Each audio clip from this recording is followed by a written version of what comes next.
Well, I have read chapters 41 through 49 now of A Clash of Kings, and there's a phrase, it's toward the end of the section, so I'll get the more of it then, but I just want to mention it now, at the beginning. Uh, there's a phrase whispered in these chapters that just feels ancient, and that's Valar Morghulis. Now, if you're a Tolkien fan like me, that word, actually both those words really, jumps out at you. The word Valar especially. In Tolkien, the Valar are the angelic powers, the governors of the world, basically. But here, it's very interesting because it's paired with Morghulis, which reminds me of Morgul, like Morgul blades in Tolkien, and Minas Morgul, uh, basically, basically paired with death or evil, not glory, not creation, but mortality. This raised a chilling question for me. Uh, is George R. Martin echoing Tolkien here, or inverting him? Because Arya didn't know what it meant, so I don't know exactly what it is, like what it is yet. Um, but he's either echoing Tolkien or he's inverting Tolkien, which both could be clever things. Like I'm really interested in where this this is gonna go.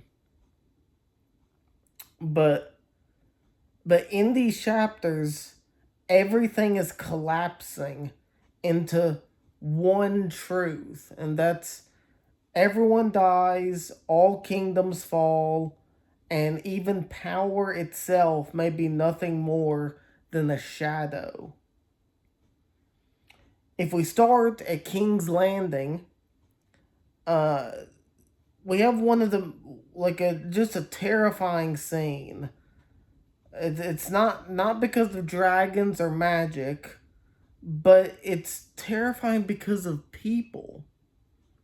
We have a starving crowd, a dead baby, a king who thinks power means control, and then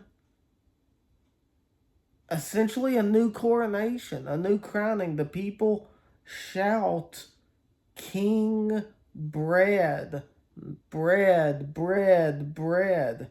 It's not just a riot, it's the unmasking of kingship.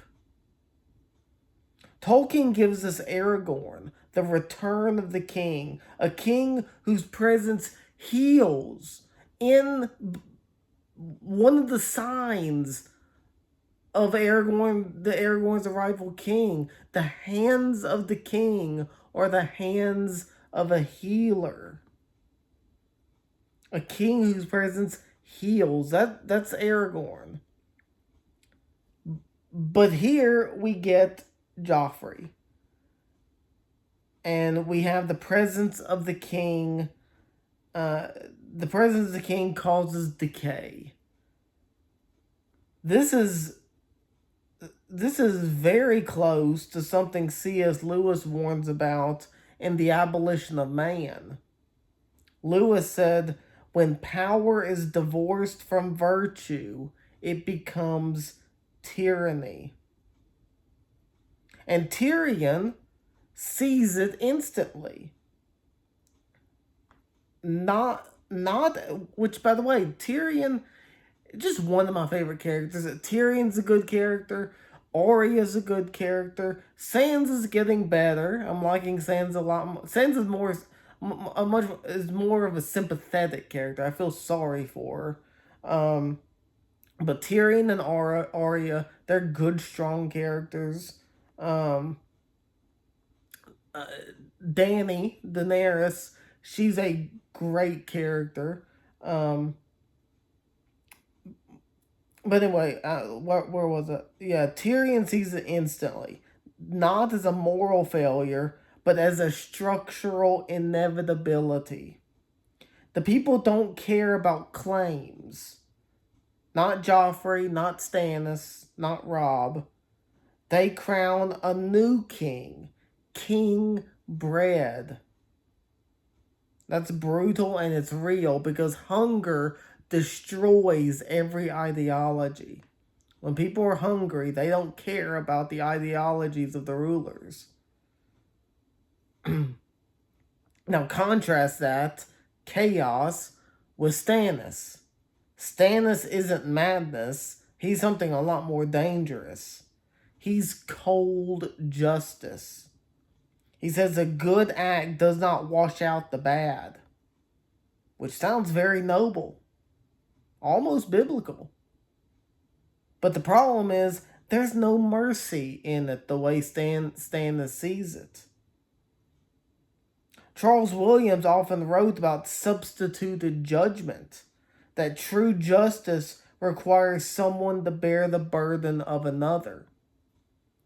And Stannis rejects that entirely. Every act is isolated, every man stands alone.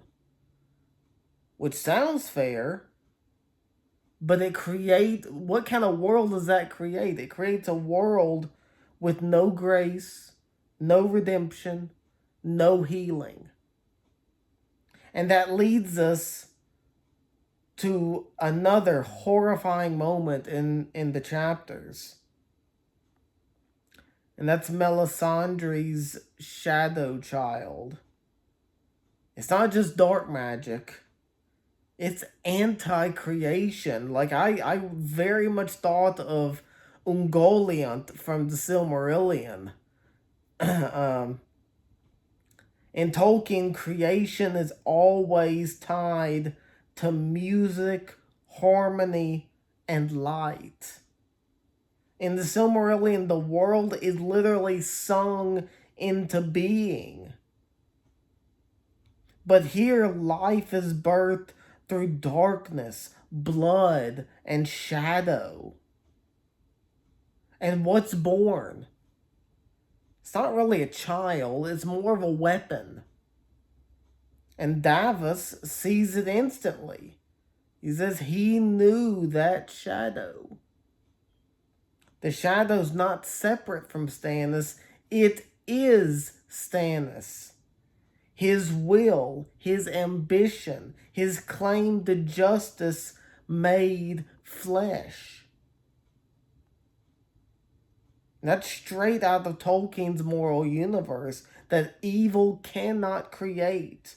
It can only corrupt and distort. Melisandre doesn't give Stannis power. She reveals what his power really is. And now let's just talk about the phrase I opened this video with. Valar Morghulis. I mentioned Valar means the Valar in Tolkien are divine angelic beings. And Morgul, like Morgul blades or Minas Morgul, refers to dark sorcery, corruption, or death. Basically evil. So, from a Tolkienian perspective, Valar Morghulis might mean gods of death, or evil powers, or something fallen. And this is pertaining to Arya. Arya is wondering what it is. The guy that was helping Arya. But, and this is where I need to mention, I was very curious about this and was doing some research. Something you probably shouldn't do. I don't think it's a huge spoiler, but I came across the meaning of Valar Morghulis as I was thinking over this and kind of looking stuff up. Apparently, in Martin's world, it means all men must die, which I found fascinating. Not gods, not demons, not angels, men. So instead of elevating the divine, Martin collapses everything downward into mortality. The inversion is that in Tolkien the Valar govern life. In Martin, death governs all. In Tolkien, evil is a corruption of good. In Martin, death is universal and inevitable. In Tolkien, hope is ultimate. In Martin, survival is uncertain. So, it probably isn't a direct reference to Tolkien, but it does, especially those specific words. It feels like at least a philosophical echo turned inside out. It's very interesting. But I'm still curious about where this is going with because it has to do with Arya, which Arya is a good character. So like anyway, uh, and Arya section, she goes from being a mouse to a ghost. And she says that herself. I was a mouse. Now I am a ghost. This is power, but it's dangerous power because it's power without identity. Jaqen offers her, or Jaqen, whichever, offers her something profound. A new face, a new name, a new self. But I thought, what is the cost, though, of that? And that's leaving Arya Stark behind. Leaving who she is. That's a huge cost. And C.S. Lewis once said, you do not find yourself by losing yourself into nothingness, but by becoming more truly who you are. Arya is tempted by the opposite, though, to become no one. That's not growth. That's erasure. And yet, it's also what allows her to survive. And yet, what kind of survival would that be? I'm almost reminded also of the spirits who are in Dante's Divine Comedy, who he encounters just on the outside of hell. That is, they're neither bad enough for hell nor good enough for heaven, and they're these weak and timid souls who never stood for anything, and they just kind of float around like in just basically just existing for existence's sake. And I mean, they're technically surviving, but not. It's like the old Teddy Roosevelt quote about I forget exactly how it goes, but anyway, just wondered, like, to become no one in order to survive. That's the Teddy Roosevelt quote about the man in the arena. To be the man in the arena. Um, and Arya has seemed from the beginning of book one till now to be the kind of person who wants to make a difference, not to just fall into nothingness and become nobody. Um, and being and when I say when I say to make a difference, I don't mean someone who lives a ordinary simple life. You can make a difference by living an ordinary simple life. Um, I don't mean that at all. I mean someone who uh, won't take a stand for anything.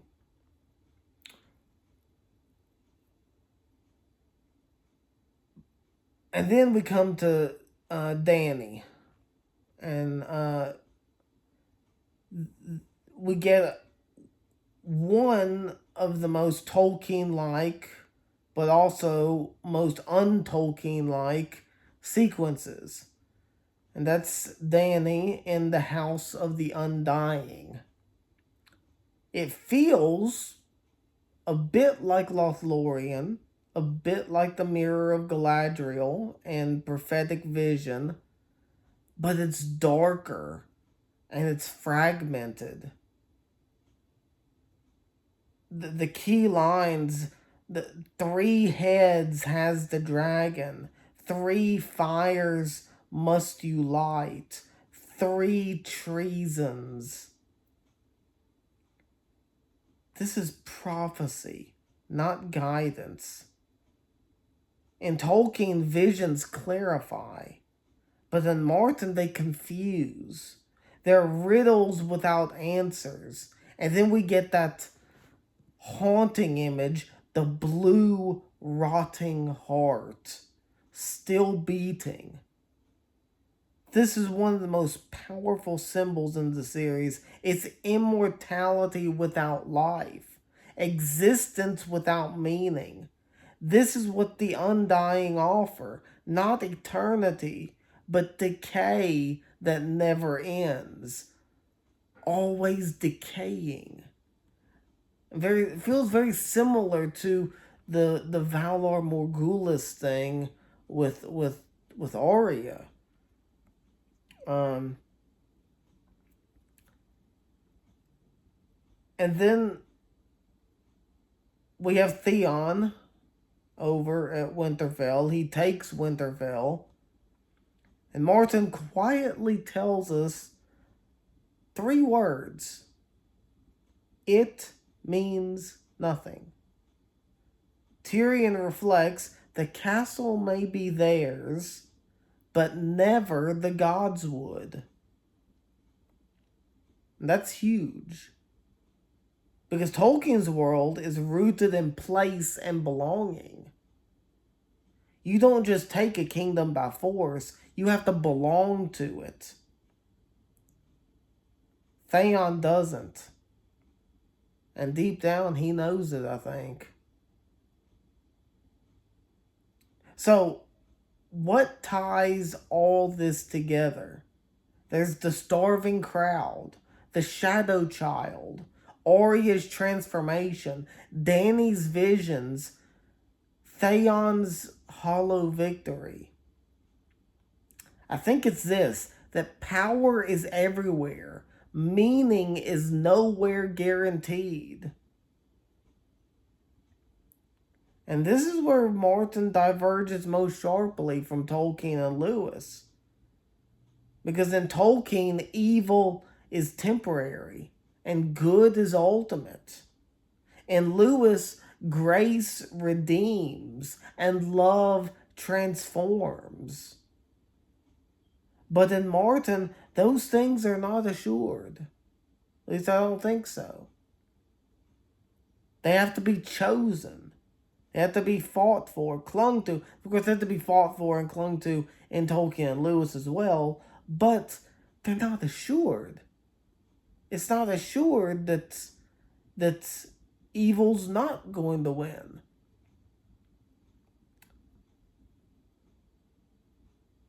And maybe that's why this phrase matters so much. Valar Morghulis. Not because it points to evil gods, like it would if this was Tolkien's world, but because it reminds us of the one truth no one can escape. And that's all men must die. But the real question is, what do you become before you do? So, with that, with